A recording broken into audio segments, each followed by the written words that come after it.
Bonjour à tous. Aujourd'hui, je vous invite à suivre les aventures du de Havilland vampire français, mais aussi du SNKZ Mistral et Aquilon. En effet, notre ami Olivier avait fait une vidéo dernièrement sur le vampire. Il était donc naturel de revenir sur le sujet, mais pour évoquer sa belle carrière en France, car le vampire, le Mistral et l'Aquilon ont écrit une magnifique page sur l'histoire de l'aviation française. C'est ce que nous allons voir aujourd'hui. Alors je ne reviens pas sur l'histoire du vampire, car Olivier a très bien traité le sujet. La France reçoit d'abord des vampires Mark I et des vampires FB5 d'occasion, livrés à partir de décembre 1948, auxquels s'ajoutent 67 autres vampires assemblés localement par la SNKZ à partir de pièces fournies par le Royaume-Uni et 120 autres entièrement construits localement avec des réacteurs Goblins fabriqués par Hispano-Suiza. Ces 187 avions sont fabriqués entre 1950 et 1954. Le premier vol d'un vampire complètement construit en France a lieu le 21 décembre 1950, puis la SNKZ développe une version spécifique désignée Mistral, propulsée par un réacteur Rolls-Royce NEM fabriqué sous licence Hispano-Suiza. Le premier vol du SE 530 Mistral a lieu le 1er avril 1951. Deux autres versions sont produites entre 1951 et 1954. 94 exemplaires du SE 532 avec un réacteur NEM 102B et 150 exemplaires du SE 535 avec un réacteur NEM 104 et un siège éjectable, qui est par la suite installé également sur le SE 532. Ainsi, l'armée de l'air se modernise et rentre dans l'ère de la réaction, quelques années après la Seconde Guerre mondiale, grâce à ce petit avion. En effet, le Vampire devient le cheval de bataille de la chasse française. Une bonne partie des escadres, la 2, la 3, la 4, la 10 et la 20, vont être équipées du Vampire. Puis quelques unités verseront les Vampires au profit des Mistral, cela concerne la 5e escadre de chasse et la 7. Les unités qui sont déployées en Algérie viendront avec, et ce dernier va montrer de bonnes qualités militaires.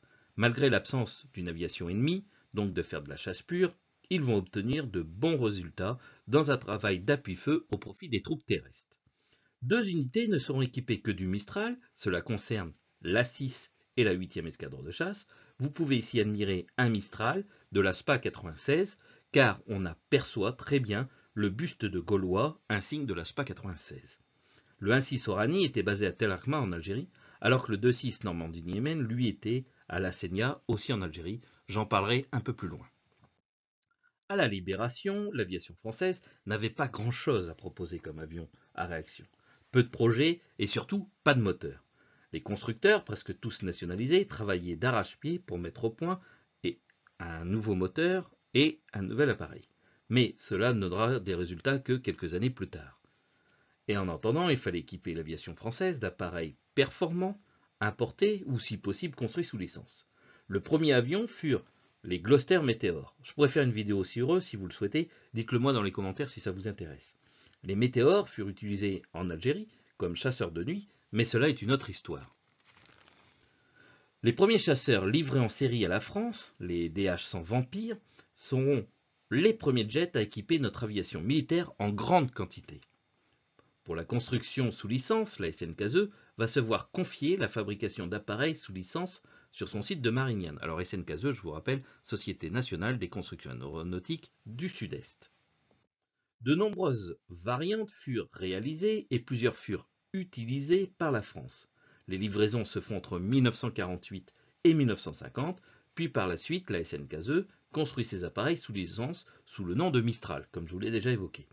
La France, en ce qui concerne les Vampires, va avoir 30 appareils prêtés, puis 90 appareils vont être livrés en vol directement par la Royal Air Force, 67 seront construits en France, mais avec des pièces détachées britanniques, comme je l'ai évoqué tout au début, et 120 entièrement fabriqués en France, comme je l'ai évoqué aussi au début. Les 251 Mistral furent eux entièrement construits en France. La dernière tranche de construction de ces appareils fut terminée que fin 1953. À la demande du ministère de l'Air, le bureau d'études avait étudié le remplacement du réacteur Goblin par un Rolls-Royce NEM 102 fabriqué sous licence. Le SE 535 Mistral était plus qu'une version construite sous licence du Vampire.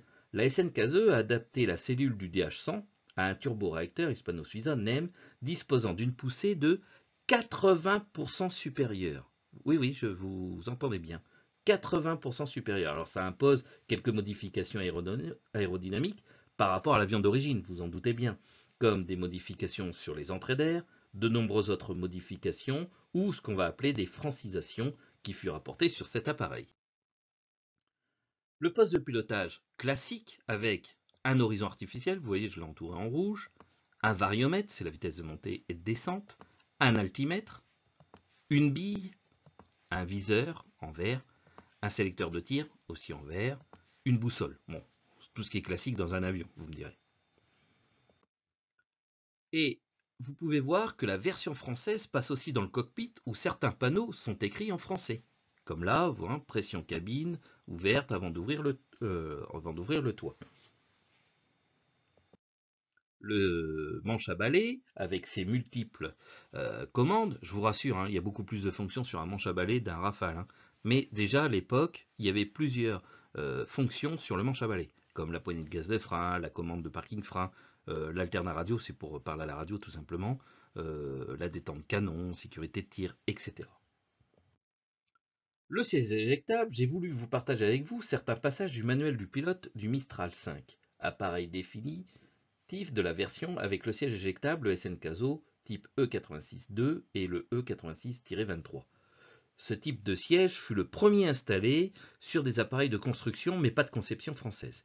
Et c'est avec cet appareil et ce type de siège que Jean Boulet, le pilote d'essai, fut sauvé lors d'un incident en vol sur le prototype. Vous pouvez voir ici le siège éjectable vu de haut et surtout sa poignée d'éjection. Lors de l'éjection, un tissu vient protéger le visage du pilote, comme vous pouvez voir sur cette image. Les caractéristiques. Vous voyez ici les plans 3 vues du Mistral et le plan 3 vues du Vampire. Ainsi, vous pouvez faire la comparaison. Les différences sont bien visibles, en particulier au niveau des entrées d'air et au ventre du fuselage. On constate surtout que le Mistral monte plus haut, 13 400 mètres, en seulement 11 minutes 20, plus rapide, 915 km/h, et son réacteur, comme je disais tout à l'heure, il développe 2270 kg de poussée. Le De Havilland DH-100 Vampire fut le premier avion à réaction acquis par l'armée de l'air, commandé en 1948. Il équipe tout d'abord le centre de transformation sur avion à réaction à Mont-de-Marsan, le 5 dont le personnel assura le convoyage et la réception des premiers jets de l'armée de l'air. Le 1er octobre 1949, la deuxième escadre de chasse perçoit sa nouvelle monture, le Vampire. Adieu les chasseurs à hélice, adieu les Spit, adieu les F-47. Alors pourquoi je dis F-47? Car depuis 1948, le P de poursuite est remplacé par le F de Fighter.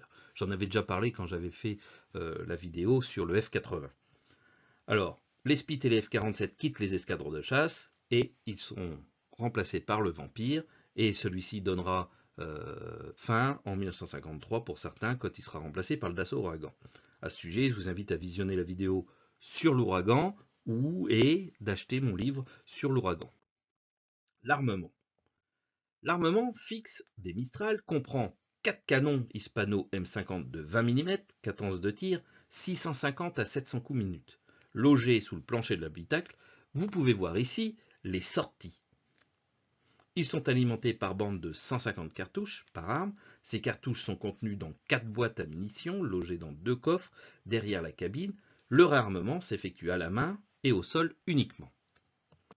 Vous pouvez admirer le schéma d'implantation des 4 canons. Ce dessin est extrait de 2 magnifiques livres sur le Vampire et le Mistral que je vous parlerai à la fin. Je vous donnerai les références. Et je vous invite vraiment à l'acheter parce que ces livres sont très très bien faits. Alors j'ai aucune action dans ces livres, hein, mais je les ai et je trouve vraiment qu'ils sont très très bien. Alors le déclenchement de tir est électrique et commandé par un bouton situé sur le manche. La sortie de la roulette de nez coupe automatiquement le circuit de mise à feu. Sur les Vampires et les premiers Mistral, le pilote pouvait utiliser ses armes par paire ou tous ensemble. Avec la modification du manche, cette possibilité avait disparu. Divers points d'accrochage ont été prévus sous les ailes, à l'intérieur du train, pour 4 lance-roquettes. Sur Mistral, c'était des Matra modèle FB Mk8 type 15, permettant l'emport par paire de 8 roquettes air-sol à obus explosifs à charge creuse. Sous les ailes, à l'extérieur du train, pour 2 réservoirs largables de 454 litres chacun, ou bien 2 bombes d'un poids maximum de 450 kg chacune. Sur Mistral, lance-bombes EMEF Mk1, et les bombes étaient remplacées parfois par des bidons spéciaux. En outre, 2 lance-roquettes M48 peuvent être montées à l'emplacement des réservoirs largables, portant le nombre total de roquettes à 16. Mais il semble que ce dernier montage ne fut que très rarement ou pas du tout utilisé en escadre. Les roquettes peuvent être tirées par salve ou par paire. Ce dessin que vous voyez encore ici est extrait du livre sur le Vampire et le Mistral que je vous présenterai à la fin. C'est le même que celui que je vous ai parlé quelque temps un petit peu avant. Alors si vous aimez vraiment le Mistral et le Vampire, vous devez vous procurer ces deux livres. J'y tiens. Dans les unités de l'armée de l'air, la chasse française, au 9 mai 1945, c'est 18 escadrons de chasse, un seul sur avion français, puisque 6 sont sur P-47, 7 sur Spitfire, 3 sur P-39, 1 sur Yak 3, le Normandie-Niemen, et 1 sur Dewotyn 520. Donc l'avion est quand même, même pour l'escadre française, il est dépassé quand même. Hein. La chasse française, au 1er juin 1950, elle a 16 escadrons de chasse, et 9 de ces escadrons sont sur Vampire et 7 sont sur avion hélice. Alors, les 7, c'est souvent des unités qui sont en Indochine. La chasse française, le 1er avril 1952, elle a 19 unités de chasseurs, 74% sur réacteur, 53% sur Vampire et 21% sur F-84. La chasse française, le 1er août 1954, 29 unités, 8 sur Ouragan, 10 sur F-84, 8 sur Mistral, 2 sur Météor et 1 sur F-47 en Indochine, puisque le 1er août 54, c'est la fin de l'Indochine et il reste encore une unité, mais qui allait bientôt rentrer. Ici, vous avez tous les insignes où le Vampire et le Mistral ont volé dans l'armée de l'air et le centre d'essai en vol. La deuxième escadre de chasse perçoit les Vampires le 1er octobre 1949. Ils sont retirés du service en juin 1953, ils seront remplacés par l'Ouragan. Alors, pour les identifier, suivant l'unité, il faut regarder le chiffre et la lettre après le trait d'union. En effet, la lettre en premier est la variable, ça va de A à Z. Si vous voyez -5A, alors il appartient au 1-2 Cigogne. Pour le 2 de Côte d'Or, c'est -DU, la première lettre, pareil, variable de A à Z. Le 3-2 apportait aussi le nom Côte d'Or, il avait aussi l'immatriculation -DU. Cependant, quand il va passer 3-2 Alsace, alors l'immatriculation est -NL. Le 4-2 Coq gaulois est reconnaissable, lui, à son immatriculation -2C. La troisième escadre, d'octobre 1950 au 29 mars 1951, ici le 1-3 Navarre, -3N pour le reconnaître. La quatrième escadre, d'octobre 49 à 1953, et le 1-4 Dauphiné, on le reconnaît au -4D. Ici, toujours un Dauphiné. Pour le Lafayette, -4L, qui deviendra ensuite 4-L jusqu'à Z, ici pour le dessin LK. Et en plus, quelquefois, l'insigne de l'unité est dessiné sur le nez, mais pas dans toutes les unités. Hein. Le 3-4 Flandre, -4F, puis deviendra 4-U, avec la variable de A à Z. Et le 4-4 Ardennes, et oui, l'escadron Ardennes a été aussi à la 4. Donc il est identifiable par -4A. De 1950 à 1954, la 5e escadre a volé sur 2 avions de Vampire, puis de 1954 à 1956 sur le Mistral. Alors le 1-5 Vendée, on le reconnaît au -5N, puis après 5-N. L'escadron va voler sur Vampire, puis Mistral, il passera ensuite sur Mystère 2. Mais ça, c'est une autre affaire. Le 2-5 Île-de-France, -5O, 5O, excusez-moi, puis deviendra 5-OX, alors sur Vampire, Mistral, et passera lui aussi sur Mystère 2 comme relève. Et toujours ici l'Île-de-France. Le 3-5 Comtat Vénessin, 5-W, et la lettre variable de A à Z, pour les aéronefs, comme pour les deux autres escadrons de la 5e escadre, ils vont voler sur Vampire, Mistral, puis Mystère 2 ensuite. La 6e escadre est équipée du SE-535 Mistral du 1er octobre 1952 au 28 octobre 1960. Alors pour les reconnaître, le 1-6 Oranie, alors XV-6, puis 6-V et la variable de A à Z. Le 2-6 Normandie-Niemen, XQ-6, alors le X c'est la variable, hein, mais aussi X6Q, suivant si vous regardez l'avion qui passe devant vous de la droite vers la gauche ou de la gauche vers la droite. Puis ensuite, ça sera 6-QX. Alors, X c'est la variable, hein. La 7e escadre, donc du 17 novembre 1951 à 1952, sera sur Vampire, puis passera de Mistral de 52 à 61. La 7 a été reconstituée sur le terrain de Bisser Sidi Ramen en Tunisie le 17 novembre 51. Elle est alors composée du 1-7 Provence, 2-7 Nice, et elle fait un grand bond car son successeur du Mistral sera le Mystère 4. Le 1-7 Provence, pour le reconnaître, toujours pareil. Alors au début, ils avaient que la première lettre d'indicatif. Et ensuite, ils ont eu 7-B. Et la variable d'ajustement, hein, de A à Z, donc 7BD là, ou 7BN par exemple. Le 2-7 Nice, 7-C, et la dernière lettre toujours la variable. Le 2-7 a aussi porté juste une lettre qui correspond à la dernière lettre de l'indicatif. Et l'état-major de la 7e escadre a eu ses propres avions, on le reconnaît avec l'insigne de la 7 et de la dernière lettre de l'immatriculation. La 8e escadre, elle, va voler du 1er août 1955 à 1959 sur Mistral. Ici, pour reconnaître les insignes, 8-P pour le 1-8 Maghreb. Le 8QJ pour le 2-8. Et la 10e escadre que vous voyez ici. Alors, pourquoi 17? Parce que les réservistes sur Vampire ont appartenu au 2-17 Valois, qui était rattaché à la 10e escadre. D'accord? Donc là, on voit 17-X, et l'autre variable, c'est la lettre T, pour le dessin. Donc il y a eu aussi des 17-L et des 17-X. Alors les L, il y en a eu aussi. En ce qui concerne la 10e escadre, donc le indice, Parisie, a eu 10-L et la variable ajustement, hein, de A à Z, puis ensuite sera remplacée par le Mystère 2. Donc elle aussi va faire un grand bond.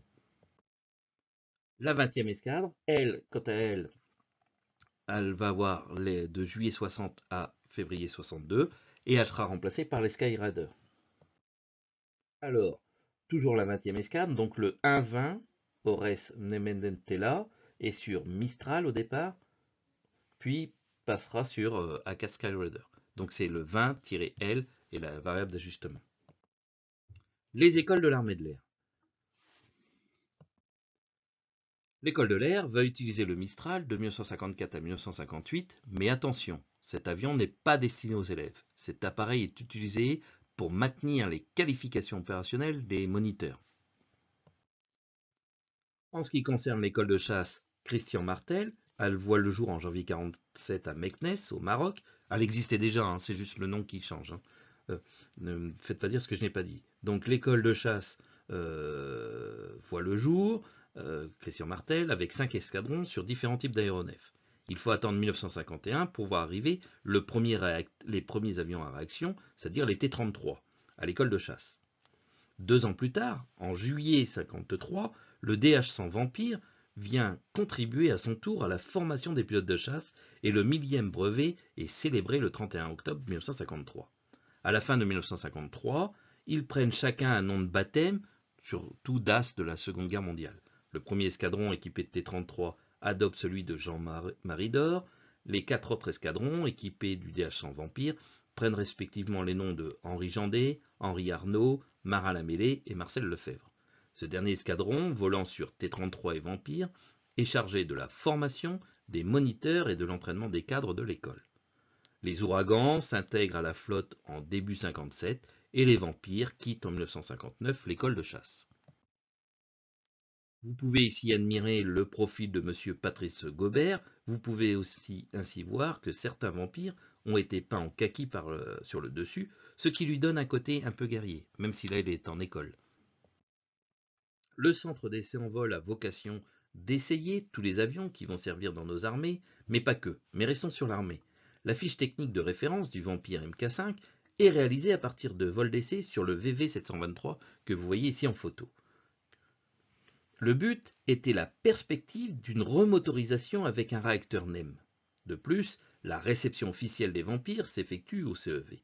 Le rôle du CEV n'est pas juste la traduction du dossier technique en anglais, mais c'est de valider les paramètres de la cellule, du réacteur, de chaque équipement. Tout doit être vérifié méticuleusement.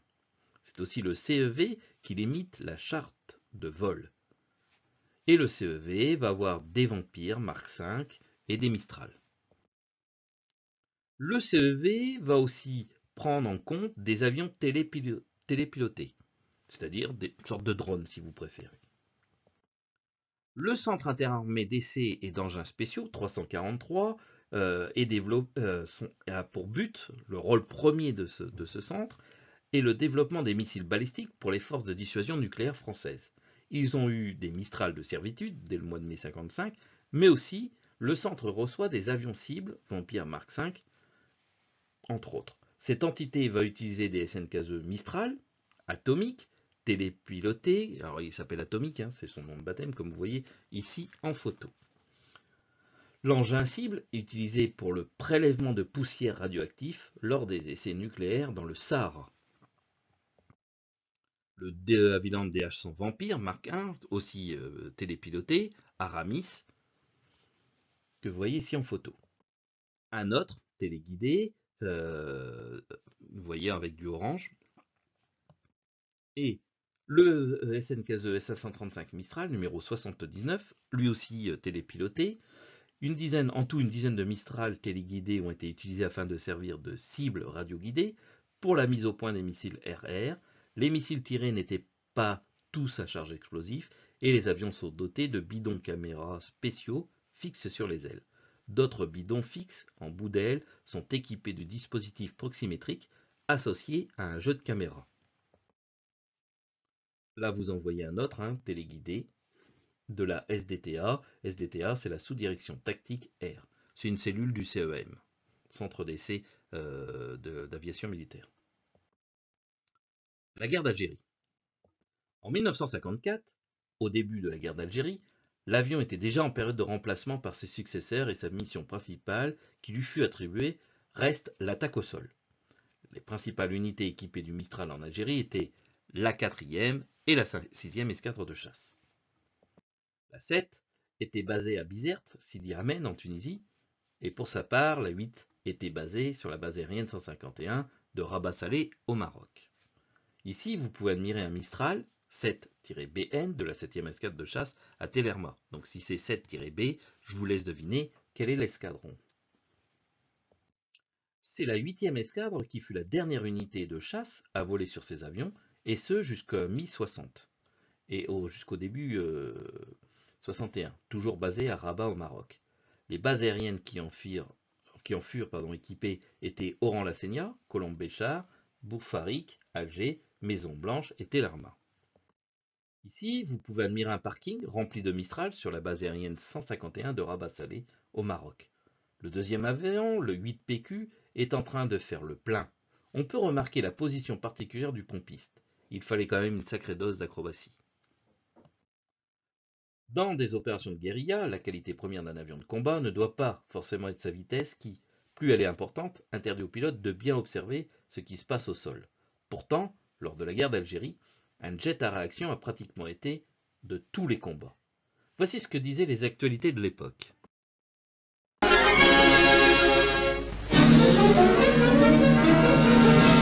L'armée de l'air renforce, elle aussi, ses unités stationnées en Algérie. Avions légers d'observation, avions de reconnaissance et de chasse sont rassemblés à Salon de Provence pour franchir d'un seul coup d'aile la Méditerranée.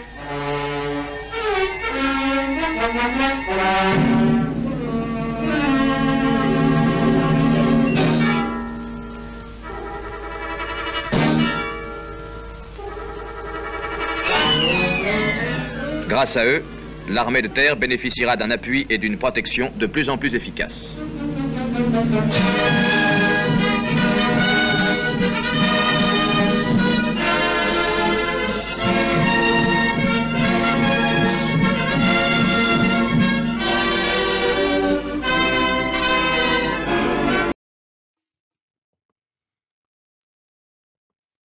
Le Mistral est le premier avion à réaction de l'armée de l'air française à avoir été engagé dans des actions de guerre. Pour l'époque, c'était un remarquable intercepteur, très léger grâce à sa structure en bois entoilé. Il grimpait à 40 000 pieds, son plafond théorique, en 10 minutes. La structure bipoutre le rendait difficilement accrochable par les radars, ce qui en faisait un avion furtif bien avant le concept. À l'époque, vous allez me dire, le radar n'était pas encore au point, je vous le concède. Outre sa vitesse qui lui permettait de se rendre sur un objectif à la vitesse de 14 km à la minute dans un rayon de 1500 km. Comme je vous l'ai évoqué, sur son armement, le Mistral était doté d'une bonne puissance de feu avec 4 canons de 20 mm à percussion électrique de 150 obus chacun, soit 600 obus en tout. Il pouvait larguer des bombes de 250 à 500 kg, des bombes spéciales et emporter 4 roquettes sous chaque aile. Si le Mistral était d'une manœuvrabilité exceptionnelle en combat tournoyant, il se révélait moins performant lors de missions d'attaque au sol. Sa plateforme de tir, naturellement instable, voyait ses défauts encore aggravés par sa grande sensibilité aux turbulences près du sol.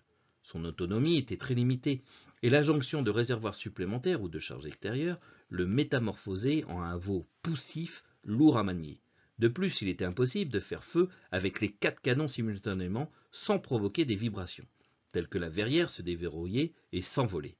Il fallut installer d'urgence un sélecteur de tir pour n'utiliser que 2 canons à la fois et bricoler un système de sécurité verrière consistant à bloquer la poignée avec une ficelle. Néanmoins, avec ses qualités et ses défauts, qui furent compensés par la hardiesse des pilotes et le génie des mécaniciens, le Mistral a rempli de multiples missions à l'interception pour lesquelles il avait été conçu, à l'appui-feu au sol et au bombardement au profit des troupes au sol. Dans cette vidéo, vous pouvez remarquer des Mistral de la 7e escadre. Stationnée sur la base aérienne 156 de Bizerte en Tunisie, la 7e escadre de chasse est une unité de défense aérienne.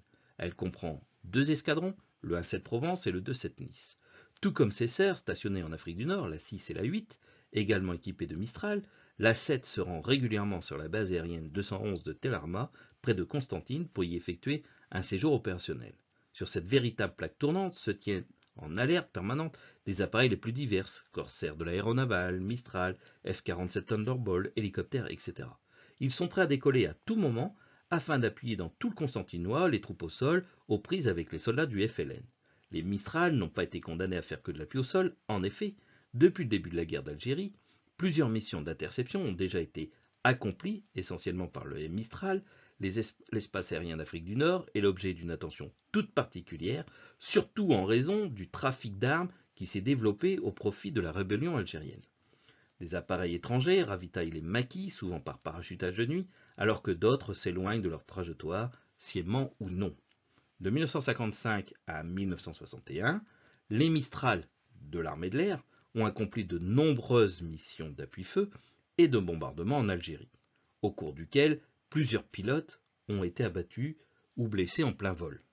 Certains de ceux qui ont réussi à s'éjecter, après avoir été touchés par des armes automatiques, ont laissé comme dernière image celle d'un parachute se fanant dans le maquis. Les records.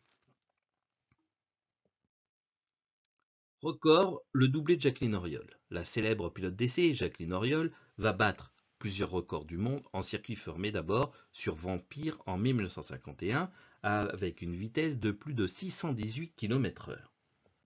Et le 21 décembre 1952, à Istres, elle établit un record du monde de vitesse 855,92 km/h. Madame Auriol remporte un deuxième trophée Armand. Isabelle Boselli est la première femme brevetée pilote de chasse le 12 février 1946. En 1954, après quelques vols en double commande sur Vanneau, elle est lâchée seule sur F-47 Thunderbolt. Le 17 juin, elle rejoint Meknes, l'école de chasse au Maroc, pour être lâchée seule sur Vampire et T-33. En tout, elle va avoir 36h30 sur avion à réaction. De retour en France, en octobre, elle est transformée sur Mistral. C'est à bord de cet avion que Madame Boselli va battre plusieurs records au cours de l'année suivante.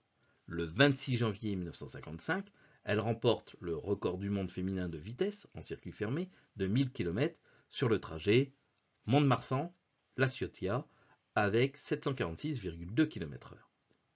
Un mois plus tard, elle enlève le record du monde féminin de distance en circuit fermé Mont-de-Marsan-Oran-Mont-de-Marsan avec 1840 km. Et enfin, le 1er mars 1955, elle bat le record du monde, toute catégorie de distance en ligne droite, de Creil à Agadir avec 2331,86 220 km en 3h30.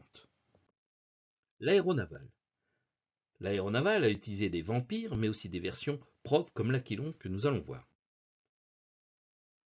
La 57S a eu des Vampires entre 53 et 61. Elle était stationnée à Kouriba, au Maroc. Et les avions étaient peints bleu marine. En 1947, la société de Havilland équipe un Vampire d'un réacteur Ghost, en remplacement du Goblin d'origine. L'amélioration des performances fit que le ministère de l'Air anglais commande aussitôt 2 protos de ce qui était alors désigné Vampire FB8. En plus du changement de réacteur, l'avion fut alors équipé d'une nouvelle aile plus fine et plus aérodynamique avec un réservoir de carburant à chaque extrémité. La partie arrière fut également modifiée avec notamment des ailerons qui dépassaient légèrement de chaque côté des dérives. Ici, vous observez un Aquilon type 20.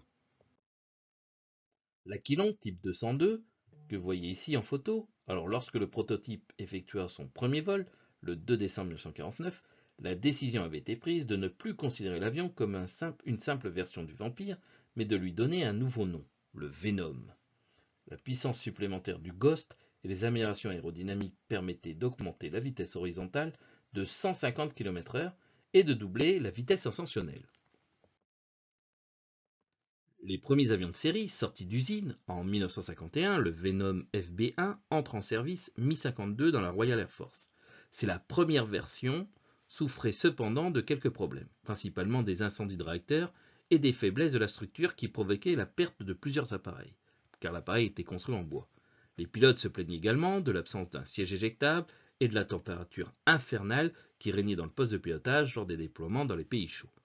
La version FB4, résolvant tous ces problèmes, réalisa son premier vol le 29 décembre 1953 et il entre en service en 1955.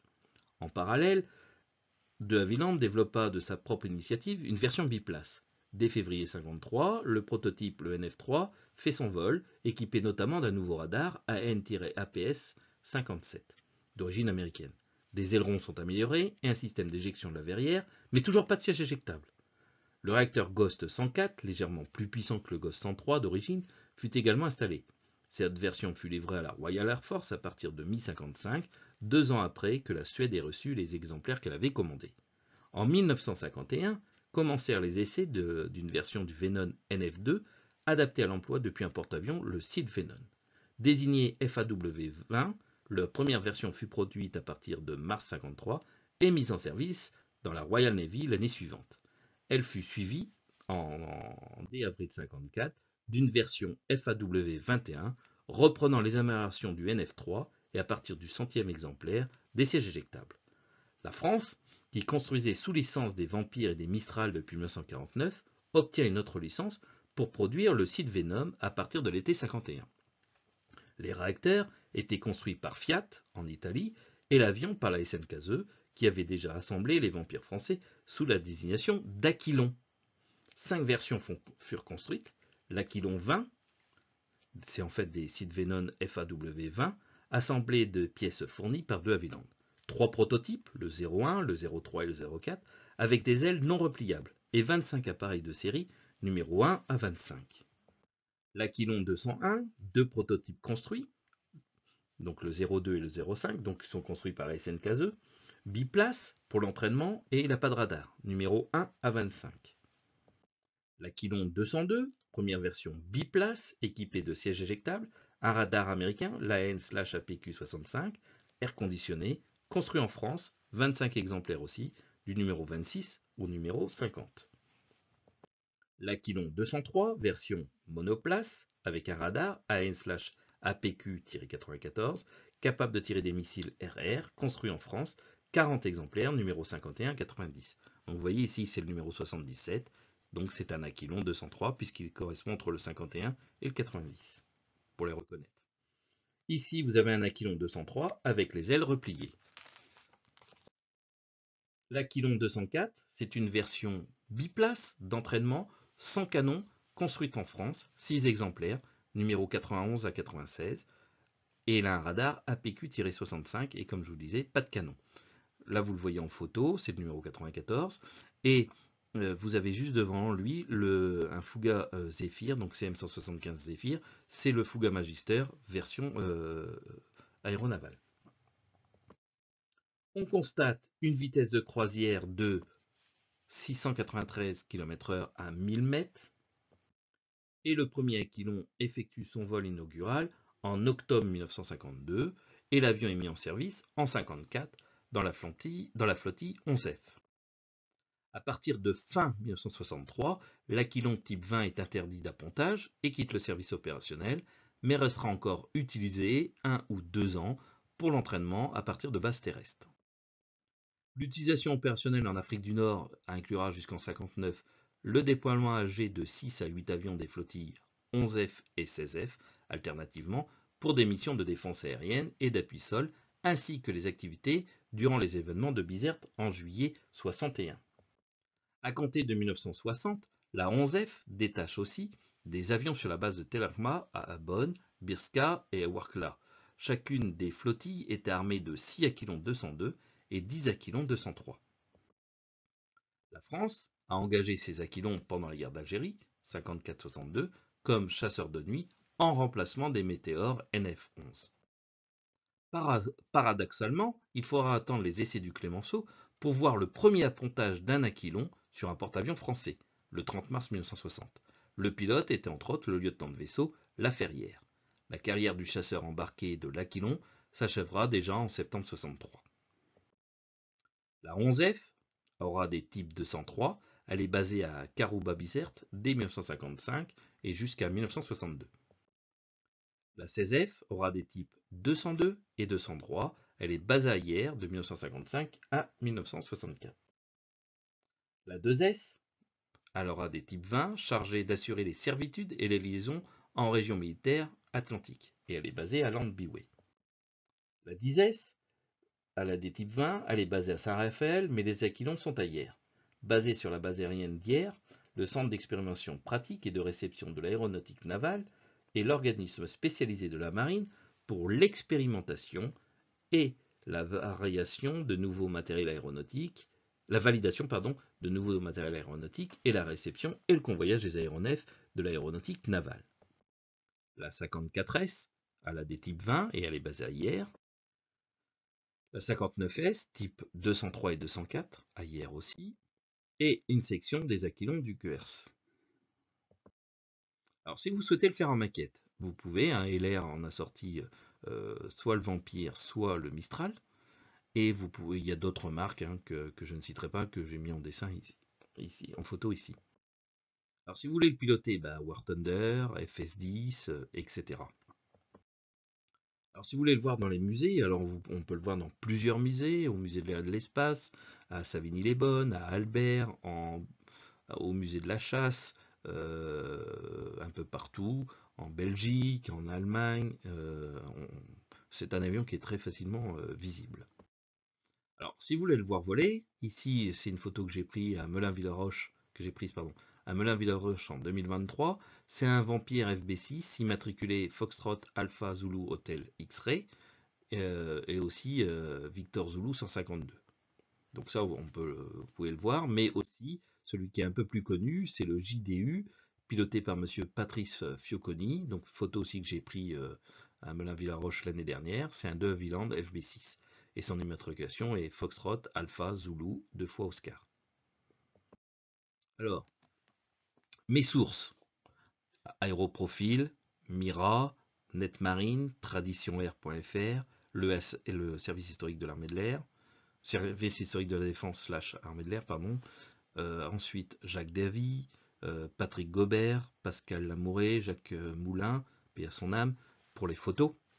Le CPAD pour certaines vidéos, Trait d'Union, Vampire et Alors, Trait d'Union, c'est une association avec qui sort des revues qui sont très très bien, fait par des gens très très professionnels. Je tire mon chapeau à l'association Trait d'Union. Et puis 2 livres qui sont magnifiques, Vampire et Mistral français, tome 1 et tome 2. Alors c'est des gens qui font partie entre autres de l'association Trait d'Union qui ont écrit ces 2 magnifiques livres. Et puis vous avez les escadres de l'armée de l'air, sont très intéressantes pour vous faire une petite idée de quel matériel utilisaient les escadres de l'armée de l'air après la Seconde Guerre mondiale jusqu'à nos jours. Alors, je souhaite vous remercier de votre attention et je vous dis à très bientôt pour de nouvelles aventures aéronautiques. N'hésitez pas à me dire en commentaire s'il y a des avions que vous aimeriez que je parle. Et je vous remercie de votre fidélité. Je vous remercie d'être toujours présent dans toutes mes vidéos et en particulier celle du MiG-21, car même si j'étais malade pendant la vidéo, elle est une vidéo record, en tout cas pour moi. Je vous remercie de votre attention et je vous dis à très bientôt les amis. Au revoir.